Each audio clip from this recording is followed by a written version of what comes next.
Nous allons voir une stratégie de day trading sur le Forex et qui est simple et efficace. L'opportunité euro-USD sur le graphique en 15 minutes. Ma routine est de me lever à 7 heures chaque jour pour préparer mes opportunités. J'identifie directement ici une consolidation du prix sous forme de triangle symétrique et je le schématise avec une résistance oblique et un support oblique. Voilà. Première étape de notre stratégie effectuée. Nous avons identifié une figure correspondant à notre stratégie, un triangle symétrique. Deuxième étape, j'active la moyenne mobile 50 et j'identifie si le cours des 50 dernières bougies est plutôt haussière ou baissière. Et comme vous pouvez le voir à l'écran, le marché n'a pas de direction nette car il consolide. Et donc, à la cassure de notre figure, on aimerait avoir une moyenne mobile sous notre prix. Maintenant, troisième étape, attendre une cassure de notre zone d'action. Notre zone d'action sur ce graphique est la résistance du triangle. Mais pas que. Pour augmenter nos probabilités de réussite, je vais tracer une zone de prix ici, qui correspond également au dernier plus haut et qui augmentera considérablement nos probabilités si le marché clôture au-dessus de celle-ci. Et donc on attendra une clôture en 15 minutes au-dessus de notre résistance oblique et de notre zone de prix. 45 minutes plus tard, le marché est venu clôturer au-dessus de notre zone d'action, ce qui valide clairement nos attentes car juste à coup d'œil, on remarque que les probabilités sont beaucoup plus acheteuses que vendeuses. Et de plus, la moyenne mobile 50 évolue visiblement sous notre prix, qui renforce nos probabilités. Passons tout de suite aux conditions de trade. Est-ce que notre opportunité présente un ratio gain-perte de minimum 2? Alors, encore une fois, je prends l'objectif théorique de la figure, qui est de tracer une droite de sa création jusqu'au support. Puis, je la duplique cette droite et je la place à la cassure de ma figure. Et donc, ici.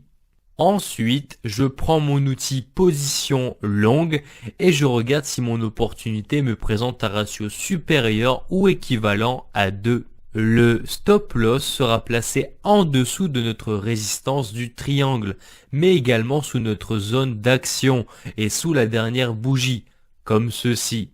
Et le take profit sera placé sur l'objectif théorique de la figure, qui marque un chiffre important, les 1,20500. Bien sûr, quand votre objectif théorique est proche d'un chiffre rond, n'hésitez pas à ajuster celui-ci, bien sûr dans la limite du raisonnable.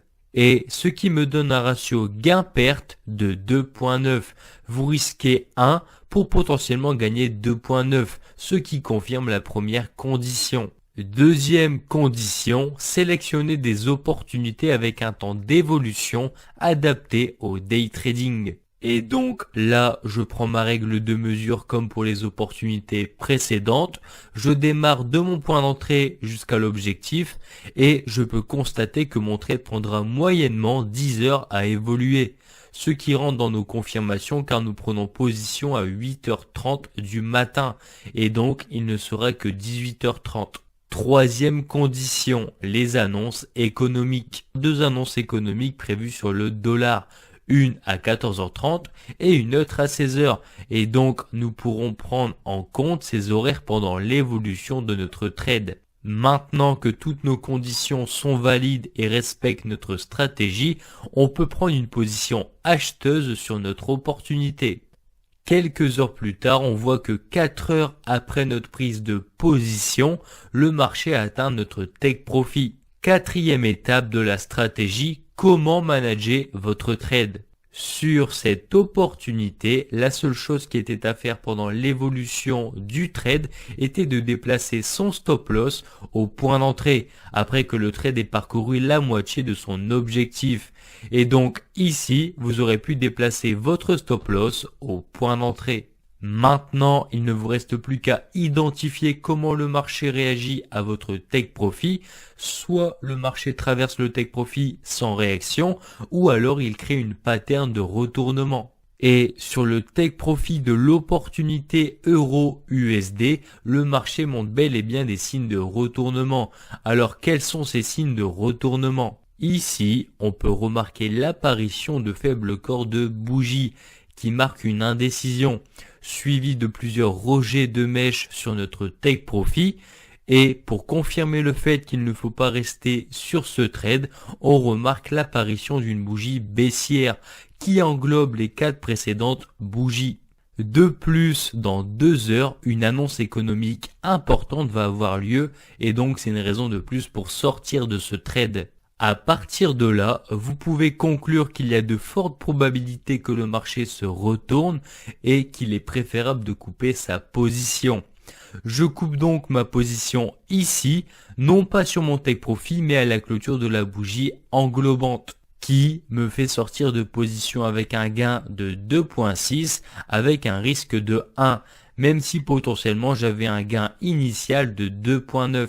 Et donc, en fonction de ce que m'a donné le marché comme information, j'ai réussi à manager le trade avant le retournement de marché pour sortir avec un gain de 2.6.